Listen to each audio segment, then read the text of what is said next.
It's 3:34 and I don't need no more. You can call it what you want, but I'ma call it dumb. Too much liquor known to make you call a nigga, and I didn't have too much. Welcome to my channel, Blissfully Single Bean. I am so happy your eyeballs are eyeballing this video. I don't know how you got here, but if you like what you see, please like, comment, and subscribe. Even if you don't like what you see, drop a note in the comment box and let me know what I could be doing better. I really appreciate it. I love engaging with everybody watching my videos. Thank you, thank you, thank you. So listen, real quick, I just kind of want to get your opinion on the Love and Marriage Huntsville reunion. It was good. Honey, he's a good man, Savannah, and that was a good episode. It was a great episode. I loved it. Now check it. Last season, they didn't do a reunion special. So when Melody Holt tweeted that they were doing a reunion, I was like, oh yes. And I think in actuality, that show does deserve a reunion. So shouts out to Carlos King. You did an excellent job with the reunion. You followed the Andy Cohen formula and it worked, honey. It worked, okay? He came in, he talked to different couples. You saw the couples getting ready. So it kind of gave you, that Real Housewives of Atlanta while Candy's getting her makeup talking, type of vibe. So I really do appreciate that. And I appreciate you, Carlos King. Every time I tweet you, it's either you like it or you answer me back. Thank you for being engaged with your fans. I really do appreciate it. And thank you for Love and Marriage Huntsville. This is one of my new favorite shows. And I know I'm going towards a direction where I'm trying to wean reality shows out of my rotation. But Love and Marriage Huntsville is just so real, so raw, and so not, hood radish. So it's a show I appreciate, and I hope is on for many seasons to come. So I just want to say Egypt did an excellent job hosting. I felt like for the most part, she was fair. I did kind of feel that maybe she didn't care for the host too much because she did throw a couple of zingers at the host. But I say as a whole, yes, for the most part, she was fair. She asked the good questions that we wanted to know. Like she didn't, lallygag and pussyfoot around this issue. She asked the good questions. Egypt, yes, you did good, girl. And then I was watching her and I was writing down, she's a good host. And then my youngest son was watching TV with me. He was like, her name's Egypt, Mom. I'm like, Egypt? Was Egypt on Hot 97 back in the day? I know Egypt. I know that name. I feel like she was on Hot 97 back in the day, or she was a disc jockey or worked for a radio station. So anyway, I think it was a great job. I think it was a great reunion.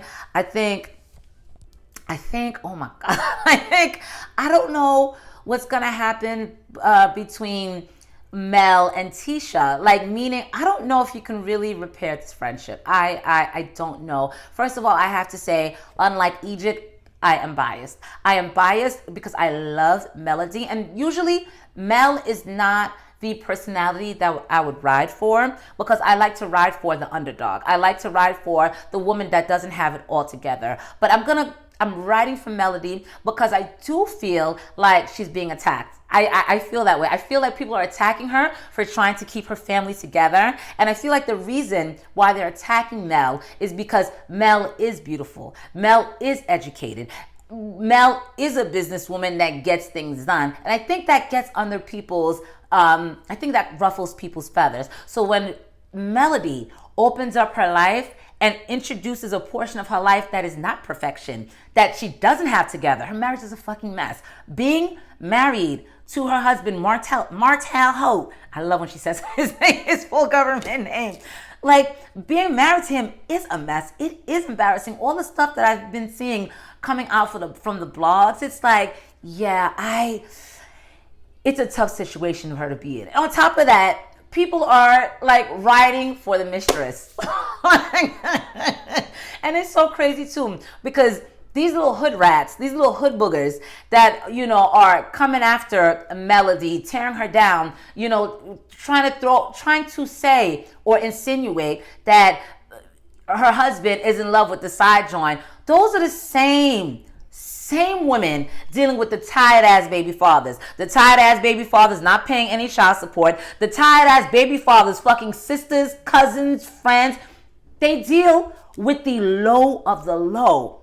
But they want to tell Melody to give up her accomplished husband, her 3 gorgeous children, the life that they built for themselves. Listen, I am not mad at Melody for fighting to keep her family together. That's a lot of family to lose.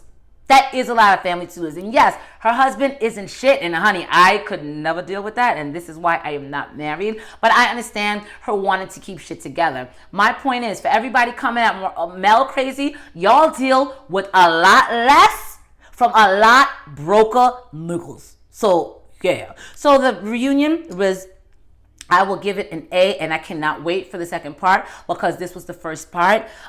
Egypt wants to clear up the... first of all, Egypt starts in and wants to clear up the Melody started off as a side piece situation. And first of all, I'm going to shout out to Bondi Blue here, and because I completely agree with Bondi. I'm not a side piece if we're not married. If I'm messing with the married man, I am a side piece. I'm that side John. Melody wasn't a side John, because if what the blogs are saying is true, and she was talking to Martell, or still Martell, from one of her sorority sisters, I mean, that's all fair in love and war. That's what dating is. That's the game. Y'all don't watch, Ready to Love. You date, you play the field until you find that person. He married Melody. Melody was never the side John. Never the side John. Now, the woman that Martin ended up being in a relationship with for 3 years, that's a side John. That is a side John. But she asked Melody the question, and Melody, wants to make everything clear, wants to make everything straight. She said, I knew I liked Martell, so I walked into my sorority meeting, and, I said, listen, I like him, and I plan on dating him, so y'all got to tell me now if y'all are dating Martell.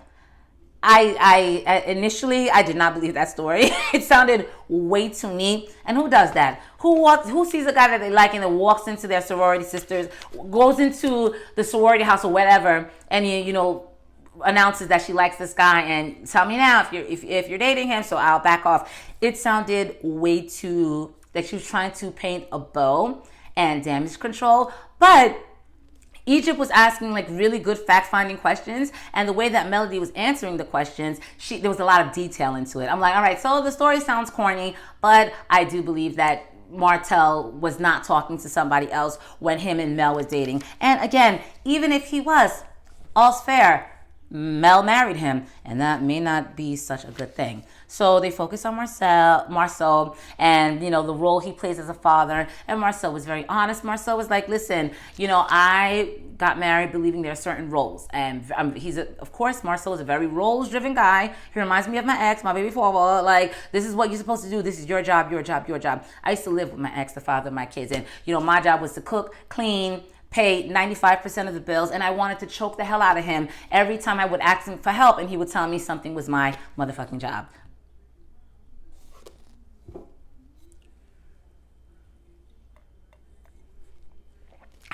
Flashbacks. So Marceau did admit that's what he used to do, but at the same time, Marceau said now they're in a situation where they're evolving. Like, it's a new millennial. Like, now it's like, there's no such thing as roles. You kind of have to transition and make things work or whatever. So Melody starts talking about who Martell is as a dad. I hope I said Marceau. The M names are driving me freaking crazy. So Melody says that Martell is a good father, and I'm not. I 100% believe he is a good father. Certainly better than what I've seen from Marceau. But at the same time, being a good father does not equate to being a good husband. They asked Kimmy a question about Maurice, Martell, Marceau. Drive me crazy.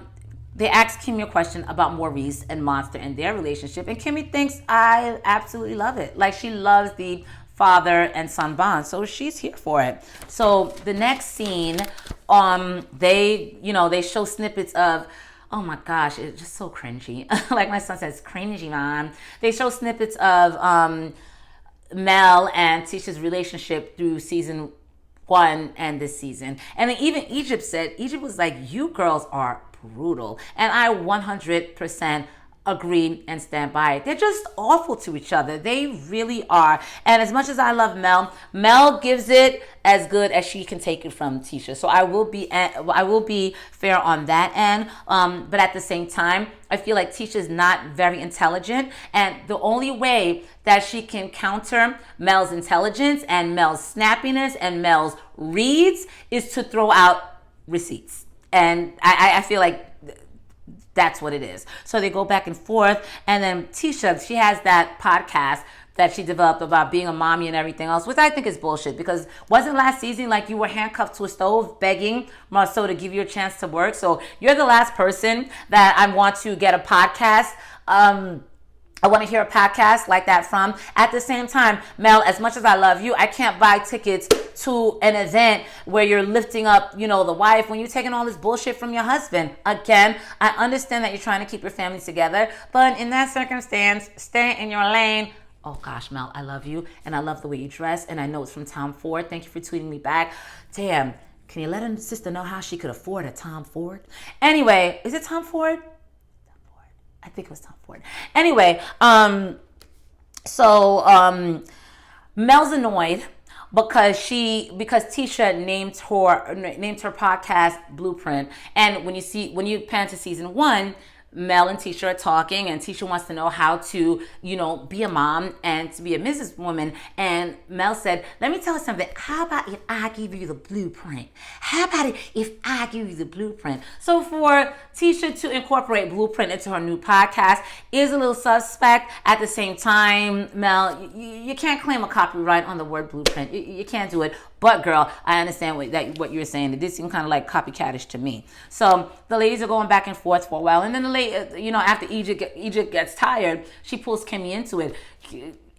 Egypt says, do you think anything will get better between Mel and Tisha? And Kimmy said, I can't speak for them, but what I will say, and I gotta say, as much as I love Mel, Kimmy is my favorite.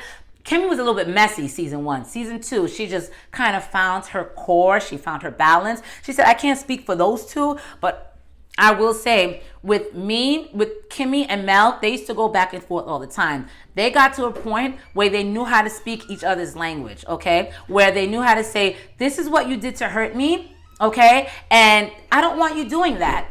And then they stopped doing that. Kimmy says Mel and Tisha, for some reason, haven't gotten to that point. And that's what it is. So, Tisha brings Mel's infidelity, Melody and Martell's infidelity issues up at a 10-year anniversary. Tacky as shit, passive aggressive as shit, and that's why I don't like Tisha. She's passive aggressive as fuck. She throws digs and then when she comes back and Mel hands Tisha's ass right back to her, Tisha wants to play victim and cry. I do not like Tisha.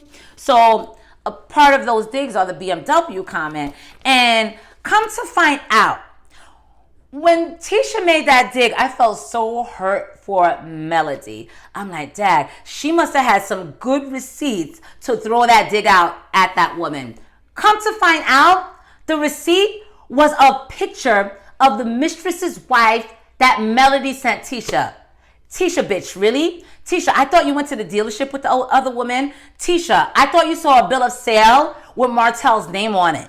Tisha, I thought the side bitch told you that Martell bought the car for her. How do you deduce, woman? I can't even call you young lady because you're a grown-ass woman. How do you deduce a picture of the side John's car that's matching Martell's means that Martell bought the car? Yeah, Tisha didn't have an answer for that either. I cannot stand. I'm like, those are the receipts that you had? I cannot. So Egypt pans over. Now, the spotlight is on Marceau. Egypt is like, there's these, accusations of infidelity going on. And she asked Marceau point blank, have you ever cheated on her? And Marceau was like, no. And Tisha jumps in and said, well, if there's any infidelity going on, I don't need to hear from anybody. God will reveal. God. Yes, you are right. As a woman who goes to church, who is a Christian, I understand that all things that are in the dark will come into light. But bitch, you're steady asking. You are steady asking and not liking the answer back. Okay, because you brought up that conversation with Mel. Like, Mel, if you know something, is Marceau cheating? And when Mel didn't give you the answer that you wanted, which is no, he is not cheating on you, there goes the BMW comment. Because you're lightheaded, you are not intelligent, you are inarticulate, and you are incapable of forming an argument that will shut Melody down, Tisha. You are incapable.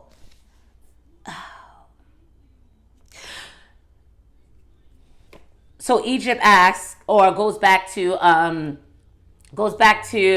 Martell, and there was a blogger. I will not say the blogger's name because I think their YouTube channel rules have changed. There was a blogger, and I was watching that blog, honey, where the blogger put up Martell's rumors mistress's name and everything, all the digits, or nurse, pretty young girl about her business. And Egypt asked, Martell, can you confirm then that's the woman that the blogger was talking about? And Martell was like, I ain't seen it. And everybody's laughing. The Scots think it is so hilarious. It's so funny to laugh at Martell's ignorance and infidelity. So they're going back and forth. Mel and Tisha are going back and forth. And of course, Mel is handing Tisha's ass to her. And so Tisha goes, well, Martell, didn't you call my husband Marceau and ask Marceau if Melody was trying to sleep with my husband? And everybody's confused. Melody turns around to Martell, was like, Did you ask that? And again, it's the same bullshit with Tisha. Tisha, you're like an infant. My 9-year-old can read somebody better than you can. The only read that Tisha knows is taking some dry ass, stale ass tea and regurgitating the shit. Tisha is such a lame. So at this point, Maurice jumps into it, and it's like he's yelling at Melody and Martell. How are you fixing people's marriages? How are you fixing it? Maurice, bitch, that's a question you need to ask Tisha. Tisha's the one throwing the jabs. Tisha's the one being nasty because she can't do anything else. You need to ask that. I feel like it was complete bullshit that Maurice would try to jump down Melody and Martell's throat because when Tisha comes at them, Martell, I would say something. Martell and Melody at that moment they were a unified front. They were chomp, chomp, chomp, munching that bunda. Munching that bunda. And when I say bunda, I mean ass. That's ass in Creole. Munching that bunda. So when, Tisha feels attacked, now she needs to be defended. When she was the one that started all of this, Maurice, have several seats. I need you, instead of focusing on defending your flaw-ass sister-in-law, you need to check that ex-wife of yours that keeps coming for Kimmy. How about you do that? How about you grow a pair of balls to do that? That made me so mad. Like that, I was hot. I'm like, Maurice, go sit your ass down. So they break for lunch, and Tisha walks off the stage and she's crying. She feels like Maurice is being so laid back, and oh my God, I gotta finish this up. I'm losing sun. I need to purchase lighting where I can do a video at any time. Anyway, I gotta wrap this up because pretty soon you guys won't be able to see me. So anyway, Tisha's crying, and of course playing victim, and she's crying about Maurice being too laid back and not saying anything and making her look stupid. And I'm like, what the hell are you crying about? You are she's an overgrown infant. Tisha is an overgrown infant. I can't. As a grown-ass woman, watching Tisha is exhausting. So Maurice jumps in. Maurice, you have a real fascination for jumping in and defending Tisha. I'm just gonna throw it out there and say you don't defend your wife Kimmy as hard against your ex as hard as you defend Tisha. I think you need to look into that and work that shit out. Anyway, so of course Maurice jumps in, and Maurice is talking to his brother Marceau and saying, you have to fix this, your wife is hurting. And I've never liked Marceau a day in my life watching this season. But at this moment, I was riding for Maurice. Maurice was like, what? Like, you're crying because of what? They're coming at you. They're saying that you're a dog. And guess what you do? You bark. Everything that they try to attack you with, you fall for it. He said, what if our daughters were watching this? You're not acting the way you should act. Like, completely read her. And Marceau's point is like, be dignified about this shit. And that Marceau was. Marceau was laid back. Marceau was not trading dicks. Marceau was not getting nasty. He was not getting nasty because at the end of the day, sitting on that stage, Marceau's swagger was like, I'm better than this. I'm better than this. So they left it on that. That was an excellent reunion. I loved it. Thank you for watching. Hopefully you hung in for the whole 20 minutes. If you like this, please like, comment, and subscribe. Look at this. The light is fading. Like, I need to wake up at like 8 o'clock in the morning to do these reviews. Thank you so much. If you need help on a resume, my information is on the bottom. Please email me at VResumewriting.com. I'll hook your resume up. You guys have a blessed Sunday. Thank you so much for hanging in there with me. I'll see you next week. Bye.